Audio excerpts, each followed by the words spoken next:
ফোনে টাইমটা দেখতেই পাচ্ছ, আমি স্ক্রিন রেকর্ডিং করে রেখেছি। এখন 5:12 বাজে। আমার অদ্রিজার আবারও জ্বর এসেছিল, ওকে ওষুধ খাওয়ানো হলো, তারপরে এখন একটু ঘুমোচ্ছে, আর আমিও ঘুমিয়ে পড়েছি। উঠেছি তারপরে একদম 8টার পরে।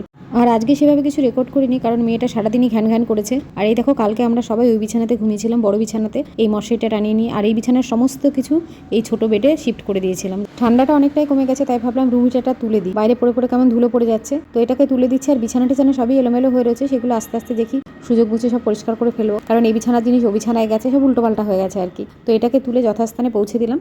আর এই দেখো, অদ্রিজার যে প্রেসক্রিপশান সেটা বার করে নিয়েছি। ডাক্তারকে ফোন করা হলো, কিন্তু ডাক্তারবাবু নেই, যার কারণে ওনাকে এখন দেখানোতে পারবো না। ওনাকে আমি হোয়াটসঅ্যাপে মেসেজ করলাম, উনি একটু অ্যাডভাইস দিয়ে দিলেন।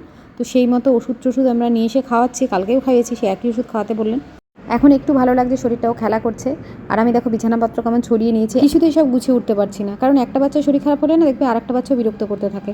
তো যাই হোক, এই দেখো ওর বাবা গেছিলো একটুখানি বাজারে, তো সেখান থেকে একটু ডালপুরি নিয়ে এসছে, কিছু টুকিটাকি জিনিস কেনা ছিল সেগুলোই আনতে গেছিলো। এই যে মেয়ের হাইনেক একটা গেঞ্জি সরস্বতী পুজোয় পরার, আর ছোটো মেয়ের জন্য একটা ড্রেস আনতে বলেছিলাম, আর এই সব মেয়ের একটা ব্রাশ, এই টুকিটাকি নিয়ে এলো।